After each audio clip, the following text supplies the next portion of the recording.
మన నిజామాబాద్ లో కేవలం 6,550 రూపాయలకి స్వచ్ఛమైన నీటి సర్వీస్ ని Cygnus SR aqua solution AMC services అందిస్తోంది. మీరు ఫేర్ గా పని చేసుకుంటే పర్వాలేదు, లేదు మీ యూనియన్ అంటే నేను స్టేట్ వాళ్ళతో కూడా మాట్లాడగలుగుతాను, నాకేమి ఇబ్బంది లేదన్న.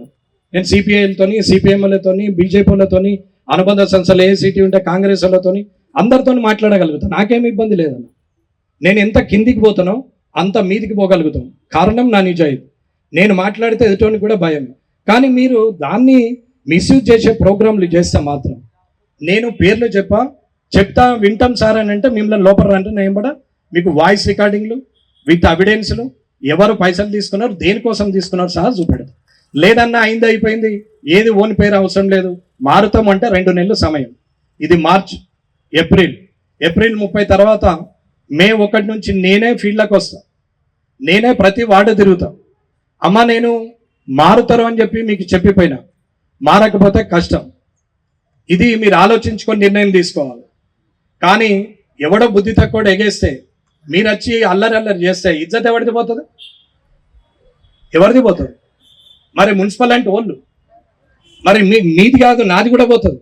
కామారెడ్డిలో మున్సిపాలిటీ పేపర్లో శాతాడని తెచ్చినాక ఏమి ఇజ్జత్ ఉంటుందమ్మా? ఎన్నిసార్లు చెప్పినాం? 6 నెలలు జీతాలు మీకు రాకపోతే 6 నెలల జీతాలు నాకు 2 నెలలు టైం ఇవ్వండి, మీ జీతాలు ఏపిస్తా అని చెప్పి నెలకు 2 సార్లు అనుకుంటా మొత్తం మీద సుజాత గారు వచ్చేసరికి మొత్తము అప్డేట్ చేసారు మీకు జీతాలు. తర్వాత ఆమె పోయిన తర్వాత 2 నెలలు ఆగింది. ఈ 2 నెలల పైసలు వచ్చినాయి. మీరు పాలాభిషేకాలు చేసుకొని కుంభాభిషేకాలు చేసుకొని నాకు అటువంటి షోకులు లేవు, నాకు అవసరం లేదు. కానీ పని ఇంట్లోకి వెళ్ళి తీసిస్తే మీరు కాళ్ళు కడుపులు అన్ని మొక్కచ్చు. ఒక లెక్క ఉంటుంది దేనికైనా లొల్లికి. ఎడ్యుకేషన్ అంటే అరవడపడాలా, అది నిరసన. కానీ నిరసన అంటే నరాలు తేలి పెట్టట్టు, నోరు బొంగురు పెట్టట్టు గట్టిగా మాట్లాడితే అది నిరసన అన్నారు. రేపటి నుంచి డ్యూటీలు అందరూ సక్రమంగా వేయాలము. తీసేసిండ్రు అంటే రికార్డు ఉంటుంది, రూలు పొజిషన్ ఏది ఉందో అదే ప్రకారంగా నడపండి. ఎవ్వరు ఎంతమందిని తీసేసినా బాధ ఏం లేదు.